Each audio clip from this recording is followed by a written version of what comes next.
So how many of those have you seen, Chris? Have you checked out any of them? Just the Dokken one. Yeah, well, he's like he says, he's got about 12 or 13 of them out there. I'll watch the Gorgoroth one, though. Yeah. And he's got the one on Judas Priest, and he's just got, just go check him out on YouTube, because he's got a good sense of humor, and he's quick, and it moves along fast, and he did his homework and put together a lot of audio clips, to kind of back up his statements and arguments. And, sure. There's a guy who has spent the time, effort to do this, and he doesn't go, now pay me, bitches. Well, that's what you're supposed to do. Yeah.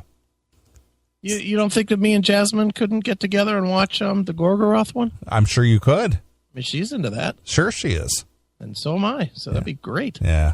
So he does a great job. I sent the Dokken one over to Don, and he watched it, and he was just like, wow, this guy really did his homework. Yeah, now poor Razorfist is going to get a bill. Very nice. But he did use like 3 or 4 clips from this show. Well, that's who's going to bill him. Yeah. Maybe you're saying it's okay. I sure as fuck didn't. Yeah. Yeah, pal. Yeah, pay us. Talent needs to be paid. Right. And we're on the radio. Right. Since you're not making any money on YouTube, I think you should pay us anyway. Yeah. We draw 50, 60 listens a week. We should be paid for that. Right. We're like a band. Yeah. Fucking idiot. That segment was funny too. Well, dude, that's still going. There was conversation about that during the week. Was there? From a couple people. Our friend Brian Waymeyer wants to call into the Rev. Okay, well, he's more than welcome to do that. He wants us to. No, I'm not doing that. So I said. Yeah, we've already beat the shit out of this guy for the last 8 years. Yeah, there's nothing more to accomplish with that fucking turd. It's conquered ground. Yeah, I mean, he has 300 listens or whatever in the last month. We have one segment that does that. But then there was Manny Tin, who sent us the original post originally. Right. And he sent me a thing today saying, thought you might enjoy a good laugh with the Moose's latest poll posted today. Really? His Moose Crew page. Moose Crew. Yeah, Moose Crew, CRUE. Okay. I love how he doesn't mention this is about internet radio stations, just radio stations, where live on air people get paid. I suppose I could also point out he's not live or on air, or that he is talent. Right. Well, look, we are live. We are not on air. Yeah, we're on wire. Yeah. But we don't go, pay us, bitches. So do you want to know what the poll is? What is the poll? The poll question is, and you can find this over at Moose JQs or Moose Crew. Moose Crew. Moose Crew. Kind of like Motley Crue, right? Exactly, but he's the Moose Crew. Yeah. Moose heads, like Rush Limbaugh's ditto heads. Or his dirt heads. The dirt heads. Yeah, he had the dirt heads. The dirt heads. His poll is, do you think radio stations should pay the on-air talent? On air. Answers, yes, no, or only the Metal Moose Show would be so shallow. Oh, please. He's so cutting edge. Oh, please. What a turd. He is. He's such a fucking turd. How come everything always boils down to you're only legitimate if you collect a paycheck? I don't know. I never understand that, dude. I mean, I do a lot of things for pay, but I do a lot of things not necessarily for pay. Everything can't be for pay. Yeah. It's self-satisfaction. If you're doing, especially radio. I mean, yeah, if you're Howard Stern-ish, okay, that's one thing, but you're not. Yeah, but see, Howard Stern, he is the exception to the rule. This guy started in the mid-'70s. Yeah.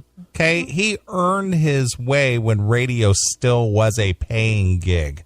Yeah. I mean, now, please, having a podcast does not make you valuable. None. Sorry. I mean, sorry, Moose, but we do 1,000 times.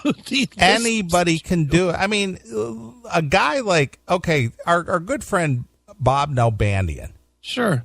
He was hired to do the Inside Metal documentaries. Right, sure. Because the guy who hired him is going to reap the benefits should it sell right DVDs and downloads and go to Netflix and, Amazon and whatnot. Yeah, sure. So this guy, he's going to get a return on his investment. Yes, Bob collected a paycheck, I'm sure, of some kind. There was some kind of compensation for his time and effort to do this. Right. But that was his agreement to be hired to do a job. Yeah. Now, if Bob went out there and said, you know what, I'm going to do this Inside Metal documentary and I expect people to pay me. Right. He needed to market it in a way to get people to purchase it. Right. Our friend there, Razor Fist, he puts his documentaries out there on YouTube for free. Sure. Because he just loves to do it, and it's a passion, and he enjoys it, and he's just like, you know what, I'm not out there to make money. I'm just doing something because I like to do it. Right. There's no crime in doing something and also getting paid for it, but you can't expect somebody to pick up on your hobby and spend money on it. Right. Like me with writing books. I like to write books. Sure you do. I just like to do it. And there are people that are interested in it, and that's fine. But I don't expect anybody that knows me to buy a book. I don't expect you or my mom or anybody, the fans, anybody. I don't expect anybody to buy it. Remember what I said over and over with Little Victories? I hope I sell one copy. Yeah, one copy would say, okay, that was cool. Somebody validated me by buying a copy. Yeah, and I did very well with it, and believe me, I'm thankful about it, but I don't think anybody owed me anything. Sure. Well, it's the same way with the CMS shirts. Yeah. This year has been the biggest year for me to actually sell a shirt. 9 times out of 10 over the last 20 years, you just give them up. I gave them away. Right. It costs me out of pocket. But the thing is we, as the Classic Metal Show, have reached a point to where I have been able to sell some shirts. Did I make any money on them? No. I didn't make a fucking dime. It's not like you sold 6,000 of them. No. Either. I sold about 100 shirts this year. Which is fantastic. But it went back into buying the next batch of shirts. Yeah. That's it. And I did not, my shirts, the CMS shirts, you've seen them, you have one. Yeah, I have one. Those are top quality shirts. Yeah. They're not thin cotton. They're multicolor. They're front and back. Right. Those shirts cost me about $11 to $12 a piece to make. Yeah. Just to make it. Then you add in shipping and packaging. And I charge and for the the regular size shirts, I charge $20. That includes shipping.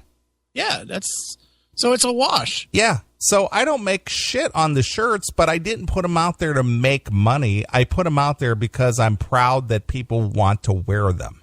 Right, sure. And about 100 people purchased them this year. Yeah. And that's cool. And I sent them all over the world. I sent them to Australia. I sent them to Switzerland. I sent them to Sweden, England, Germany. I sent them all over the world. Sure. And it's cool when we see a picture of fucking some show or some shit and we see a shirt. Yeah. That to me is my satisfaction. Did I go, oh, well, fuck, man, I didn't make a lot of money. Yeah, it wasn't about that. It was just like, you know what? That's cool. Somebody wore one of my shirts to a show. They went to the Download Festival or they went to Walk-In or something. Or hell, when we went to see Dokken here in Cleveland. And who is it? Joe Cook. Yeah, Joe Cook was wearing one. I think another guy was out there. I think Kurgan was there. Everybody's wearing a CMS shirt. Yeah, I went to Whitesburg a couple weeks ago, and Psycho Postman was wearing his shirt. Right. So that's cool. Yeah. But it's not about the money and I need to get paid and I need to be compensated. It's just like, you know what? Thanks for listening to the show, and thanks for buying a shirt, and thanks for spreading the word. That's all I care about. Yeah, this is not. We decided long ago this was not how we were going to try and make our fucking money. Period. You know, you have a job, I have a couple of jobs. That's where we make our money. This is what we do just for the fuck of doing it. Yeah, it's fun, and people tune in and they listen, and they think it's funny, and they enjoy it. And you know, I saw the little post from Robert Eng on your website today, on your Facebook. Mm-hmm. You wrote your post that today was 21 years since your accident. Yeah. And he was just like, you know what? I never met you guys. I don't know if I ever will meet you guys, but I consider you my buddies. Yeah, that was very weird. Well, but still, I get it. Yeah, no, I get it too. We're there. A lot of people think that. A lot of people feel that way. Yeah. And that's cool. You know, I guess we are in a way, because, you know, what do you do with your buddies? You talk about your fucking life. What do we do? We talk about our fucking life. It's like, I look forward to you guys, and you tell us about your week and what's happening and what's going on, and right, you know, sure, it's cool. And again, getting back to the shirts, to have somebody send in a picture and said, "Look, I wore my shirt to such and such a show." Right? It's like, cool. Yeah, thanks. Yep. So anyway, I think we should take a short break. All right, and we'll get into some other stuff. But a guy who's been a friend to the show for many years, and someone who credits us for resurrecting his musical career. Okay. And since we talked about this whole horse thing, okay, I thought that I would play something from our good friend Nader. All right. From the London Live release. Okay. And I thought I'd play some Ride You Through the Night. So here's London with Ride You Through the Night, exclusively here on your classic metal show.